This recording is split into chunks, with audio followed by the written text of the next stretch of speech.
불교가 지켜야 할 계율이 많다라는 그 생각 때문에 젊은이들이 선뜻 다가서기 어려워하는 면이 있거든요. 계율에 대해서 알고 싶습니다. 그치요. 계율이라고 하는 말 자체가 좀 어렵죠. 네. 그냥 좋은 습관이라고 하면은 별로 어렵지 않죠. 어기면 벌 받는 이게 아니고 네. 지키면 좋은. 네. 아하. 행복의 씨앗이라고도 할 수 있어요. 네. 그러니까 즐거움을 가져오는 원인, 네. 행복한 원인. 예를 들어서 이게 우리 그 익선 아나운서님이 저한테 한번 웃어주시면 네. 제가 그 모습을 보고 또 웃게 되는 반응을 하는 거잖아요. 네. 반응을 하게 되는 이 관계. 네. 그러니까 내가 세상을 살면서 나와 다른 사람에게 한번 웃는 것처럼 또는 안녕하세요 인사하는 이것을 습관을 들이면 네. 우리가 그 다음에도 만나게 되면 안녕하세요 이렇게 그렇죠. 그 좋은 습관을 갖는 것과 네. 마찬가지로 아하. 어렵다기보다 한번 익숙해지면 그것이 나에게 끝까지 배신하지 않는 행복을 주는 그런 뭐라 그럴까요? 조금 더 딱딱하게 얘기하면 윤리적인 삶? 아하. 네. 행복을 주는 습관인데 네. 약간은 그 습관을 들이는 데까지는 조금 어렵다고도 어려움. 볼 수도 있지만 네. 이게 나만 생각하는 이기적인 것에서 네. 나와 다른 사람을 이롭게 하는 모든 것이 네. 사실은 그 계율의 정신이거든요. 특히 네. 대승계의 정신이에요. 그렇군요. 네. 불자들이 이제 불자가 되는 과정에서는 오계라고 하는 계를 지키겠다는 서약을 해요. 오계. 네. 그러니까 불자가 되려면 산귀라고 하는 것과 네. 오계를 수지하면 이제 그때부터 불자라는 이름을 얻게 됩니다. 네. 부처님의 자녀로 나는 이제 깨달음에 이르겠다. 나는 이제 붓다가 되겠다. 이렇게 이제 다짐하는 네, 거군요. 그렇게 네. 시작하는 선이에요. 출발선이에요. 예. 그때 이제 삼귀인은 다 아실라나요? 네. 삼귀인은 부처님과 부처님의 가르침 그리고 그 부처님의 가르침을 따르는 수행 공동체, 네. 이제 흔히 승가라고 얘기해요. 네. 그 승가를 나의 피난처로, 나의 귀처로 내가 돌아갈 곳으로 삼겠다. 네. 이게 그 공경하는 마음으로 삼겠다 이런 그 약속이고요. 네네. 또 오계라고 하는 것은 이제 굉장히 간단하게 이야기해서 생명을 존중하겠습니다. 아, 이게 바로 불살생계군요. 네. 살아있는 생명을 죽이지 않는다. 그렇죠. 예. 근데 우리가 지금 지금 현대인들이 누가 살아있는 생명을 죽이겠다고 의도를 가지는 분은 없을 거예요. 그렇죠. 왜냐하면 네. 이미 그것은 인간으로서는 해야 될 일이 아니라고 알고 있기 때문에 그런데 우리가 어떻게 죽이지 않겠다고 하는 죽인다고 하는 것을 어떻게 볼 것인가, 어떤 의미를 둘 것인가 하는 것을 보면서, 나는 그거 다 지켜요라고 할 수 있지만, 생명을 존중하겠습니다. 환경적으로 그것을 지키지 못할지라도, 내가 그런 의도는, 살생하겠다는 의도는 내지 않겠다. 어쩔 수 없이 무의식적으로 또는 다른 것을 보호하기 위한 네네. 그래서 대승계는 이 불살생계보다 어떤 그 다른 사람을 더 이롭게 하는 것에 우위를 두고 있어요. 아. 그래서 누군가를 해치려고 하는 사람을 막는 네. 그것을 여기에 살생할 수밖에 없다면 네. 이것에 대해서 내가 감안하고 내가 받아들이고 수용하겠다 아니면 내가 감수하겠다 그렇게 하면서 이 많은 생명을 더 많은 중생을 이 구제하기 위한 살생은 보살심으로 하는 거죠. 아. 그게 이제 우리가 호국불교를 그렇군요. 뭐 얘기하기도 하고 근데 그걸 또 다시 볼 수도 있는데요.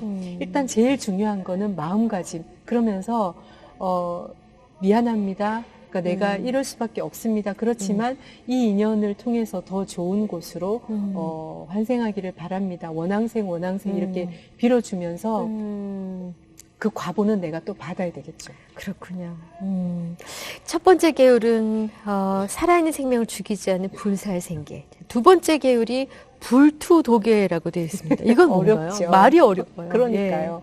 그러니까 주지 않는 것을 갖지 않겠다. 그러니까 한마디로 말하면 훔치지 않겠다는 말인데요. 아, 네. 지금 우리가 뭐 훔치는 일은 또 안 하잖아요.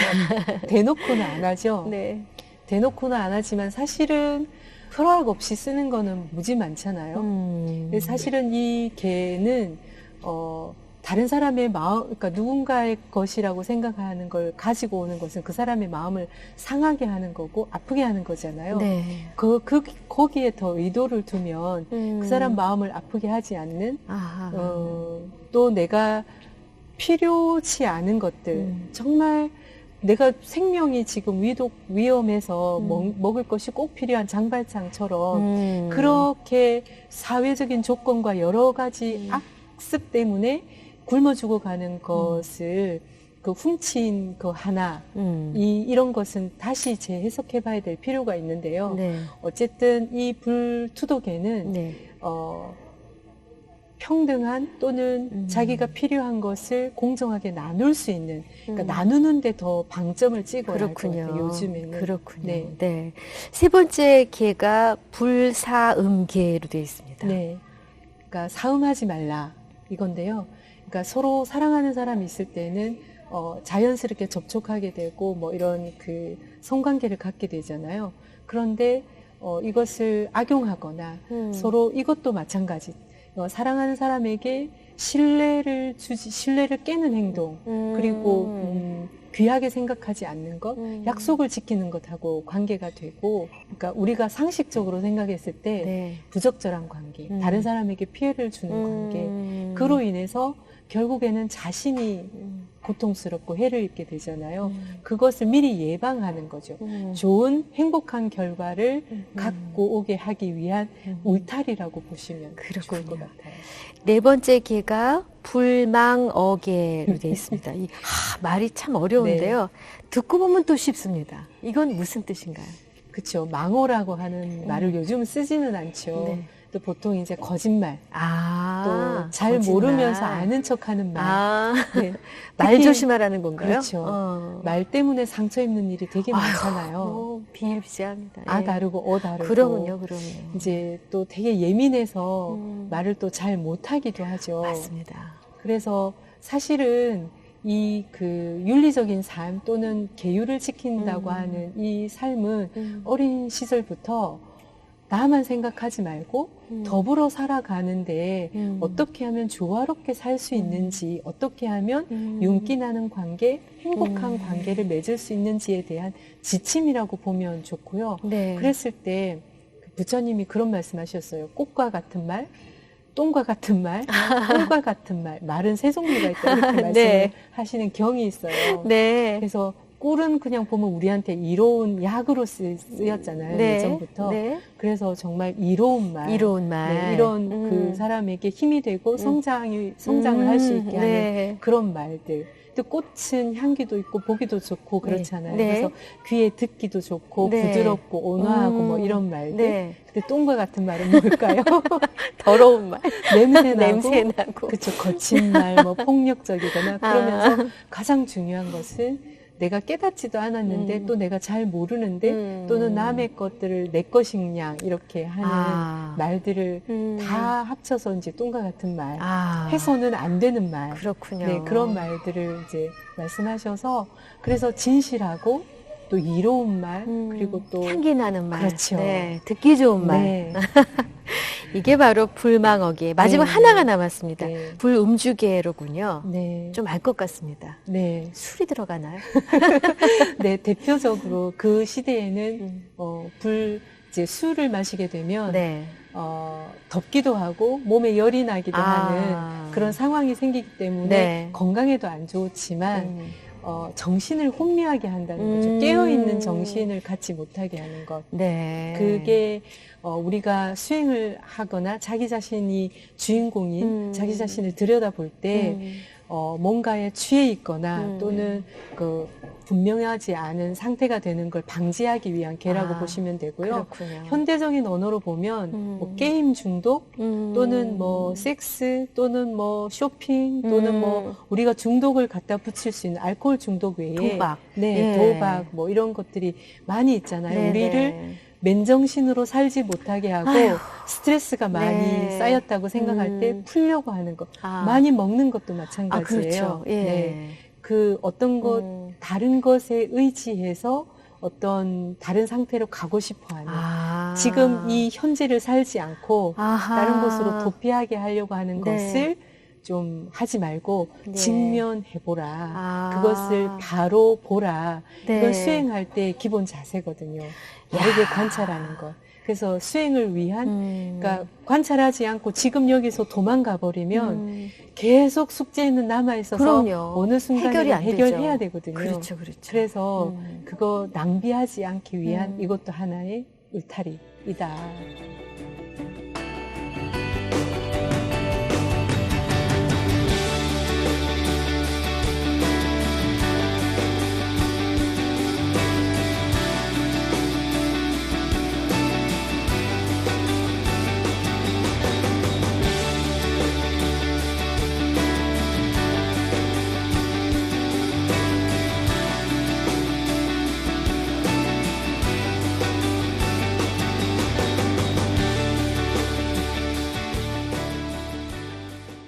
불자들은 그 생활 속에서 이제 불보살 이름을 자주 부르고 되뇌이면서 생활들을 하시는데 기도는 어떻게 하는 것이 가장 바르고 부처님의 가르침에 가까운 것일까요? 보통 이제 기도는 뭐 복을 구하는 또는 어떤 지혜를 구하는 또는 어떤 어려움이 있을 때 불보살님들의 위실력에 기대고자 하는 그런 마음에서 시작하는 것 같아요. 네.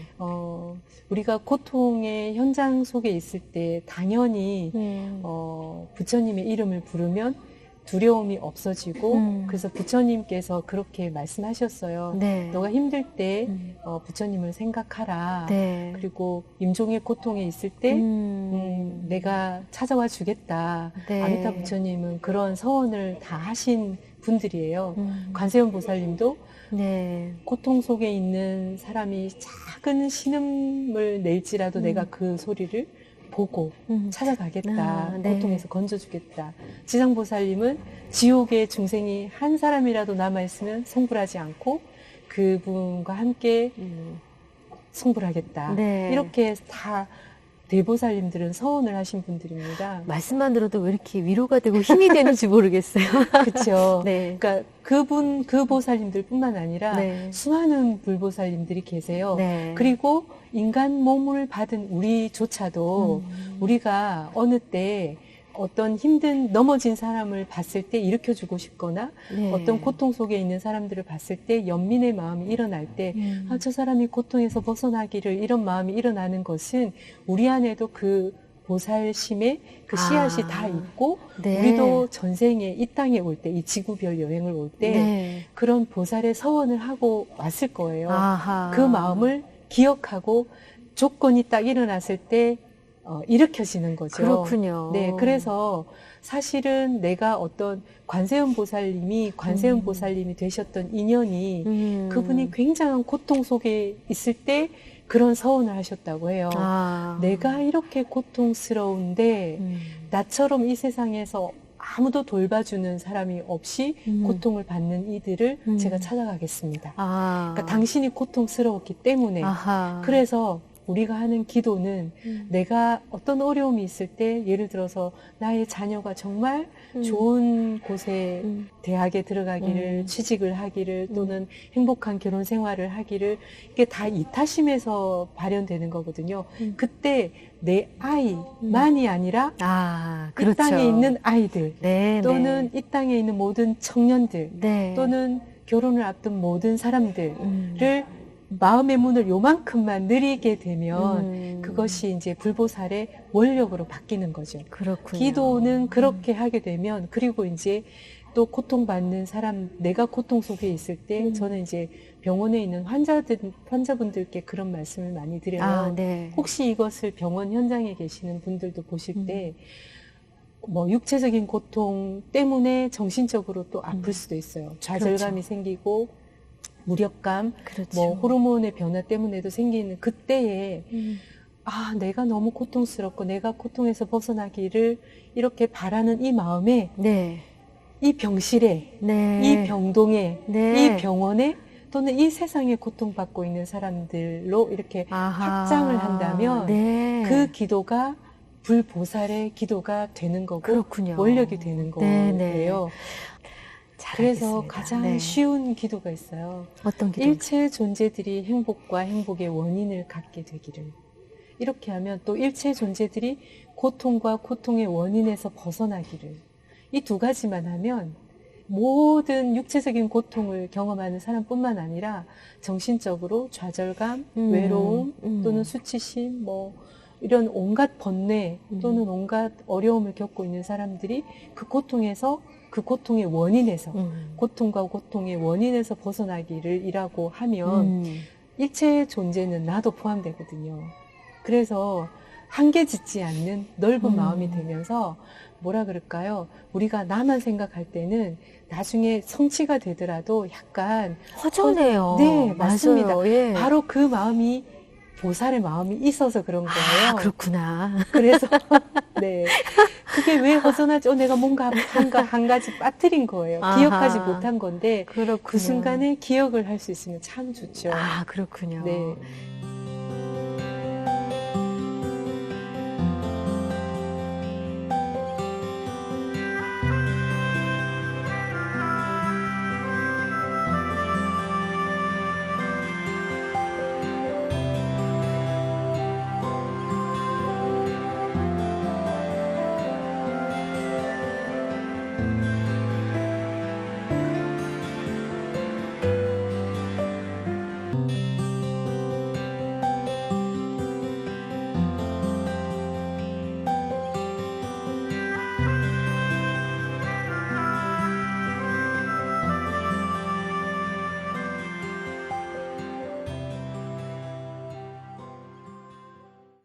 불교를 더 깊게 이해하기 위해서는 경전을 들여다보는 일이 꼭 필요하다는 생각이 듭니다. 요새 와서 더 그런데요. 이 불교의 중요한 경전들에 대해서 간략하게 소개를 해주신다면요. 가장 처음에 이제 불교가 궁금하신 분들은 부처님의 생애를 좀 보시면 어떨까? 그건 경전이라고 하기보다 여러 경전에 있는 말씀, 부처님 생애에 대해서 모아놓은 책이에요. 조계종 출판사에서 나온 것이기도 하고 또 여러 출판사에서 여러 스님들 또는 작가들께서 부처님 생애에 관련해서 쓴 책들이 많아요. 네, 법륜 스님 책도 있고 뭐 틱나탄 스님 책도 있고 많은데요. 부처님의 생애에 관련된 걸 좀 보시면 아, 부처님이 어떤 분이고 왜 부처님을 이렇게 인류의 스승으로 그런 최고의 행복한 분으로 이렇게 모시고 있고 늘 웃고 계신가 그걸 좀 알 수 있을 것 같고요. 불교에 대해서 이제 궁금하신 것들이 많은 분들 특히 이제 절집에 딱 가게 되면 저희가 매일 사시 오전 한 10시, 10시 반 정도 되면 부처님께 공양을 올리고 사시에 이제 맞이를 올리면서 하는 기도가 있어요.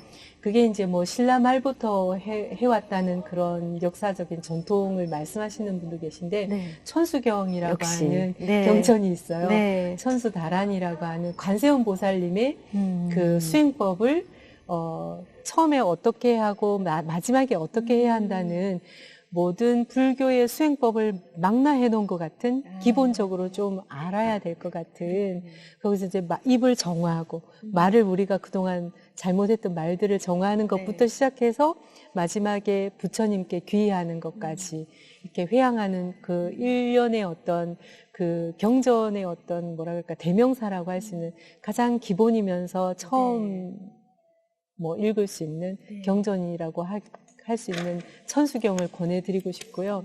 아마 안 권해드려도 절집에 가면 가장 흔하게 있을 겁니다. 그 다음에 이제 조금 더 부처님 말씀이 궁금하시다. 그런 분들은 저는 과감하게 그 초기 경전들을 좀 권해드리고 싶은데요. 네. 앙구타라 니까야라고 하는 그 6권으로 돼 있어요. 경전 네. 수가 좀 많은데, 네. 그 앙구타라 니까야는 가려 뽑은 앙구타라 니까야 한 권으로 돼 있는 것도 있고요. 네, 요약본의 한 네, 표. 네, 요약본 한 표. 네. 그리고 나는 좀 지혜를 더, 잘하게 해야 되겠다. 또 조계종단에서 스님들이 이제 그 천도의식을 할 때 금강경을 이렇게 독송하는 경우가 많거든요. 네네. 금강경이 뭔지 좀 궁금하다. 맞아요. 저 궁금해요. 진짜. 네. 금강이라고 하는 것은 다이아몬드거든요. 네. 그러니까 깨어 부수어지지 않는, 네, 그렇게 반야 지혜라고 하는 것은 없어지지 않는 뭐라 그럴까요? 자유롭고 또는 내가 완전한 행복에 이르기 위한 굉장히 유용한 정수라고. 네. 예. 그래서 우리가 갖고 있는 이 잘못된 견해, 착각하고 있는 것들을 깨워서 부수어주는 그런 경전이라고 할 수 있어요. 네. 그래서 금강경 독송을 좀 권해드리고 싶은데, 네. 거기에서는 우리가 이 사물의 본질, 인간의 본질, 이것이 무엇인가에 대한 귀중한 가르침들이 있습니다. 1박 2일을 해도 모자랄 것 같습니다, 스님. 네. 네. 마지막으로 하나만 더 추천하신다면? 제가 늘 독송하는 입보살행론, 입보리행론. 네. 그거는 이제 대승의 보살의 길로 들어가는 이제 샨디데바 스님께서 나란다 대학에서 7, 8세기 경에 이렇게 강의를 하셨다는 네. 그 전설이 있어요. 네. 나란다 대학에 이제 교수 스님으로 계시면서 네. 그런데 다른 제자나 다른 스님들이 볼 때 저 스님은 수행도 안 하고 왜 늘 놀고 계시지 뭐 이렇게 하시는데 그 대학에서 1년에 한 번 또는 뭐 2년에 한 번 이렇게 법문 대회 같은 설법 대회 같은 게 있었나 봐요. 네네. 그런데 이제 그 샨티데바 스님께도 이제 청이 들어온 거죠. 우리 그 법문 대회 하시는데 좀 해주시겠어요? 그러니까 대중들 다 모아놓으시고 지금까지 많이 들어보셨던 걸 들으시겠습니까? 아니면 전혀 새로운 것을 한번 들어보시겠습니까? 이렇게 수많은 학자들과 네. 이렇게 학인 선생님들께 뭐 10,000명 정도가 된다고 해요. 네. 이렇게 말씀을 드리니까 새로운 걸 들어보고 싶습니다. 그렇게 대답을 하셨는데 네. 그러면은 제가 불보살님들의 위실력으로 한번 해보겠습니다. 그렇게 하면서 낭송하신 것이 입보살행론, 입보리행론이라고 그렇군요. 전설이 있는데요. 네. 10장으로 되어 있어요. 근데 9장 그 지혜품, 지혜바람이라서 나도 없고 너도 없고 이 공성의 지혜에 대해서 말씀하실 때 모습이 사라져서 공중에 음성만 들리는 이런 신이한 일도 있었다는 그런 전설이 내려오는 경전인데요. 네. 너무너무 아름다워서 네. 정말 너무 아름다워요. 내가 이렇게 살면 정말 좋겠다. 스님 표정에서 네. 얼마나 아름다운지가 느껴집니다. 지금 말씀하신 거 입보리 행론. 네, 네. 잘 알겠습니다. 입보살행론으로 번역되어 있기도 했고 네. 입보리행론, 네. 청전 스님은 입보리행론, 혜능 스님은 입보살행론 입보살행론. 네, 이렇게 번역되어 있습니다. 네, 천수경부터 시작해서 저희가 지금 몇 가지 경을 말씀드렸는지 모르겠습니다만 네. 아마 사찰에 가시고 스님과 상의하시면 본인에게 맞는 귀한 네, 경전을 추천받으실 수 있을 거라는 생각이 드네요. 정답입니다. 네.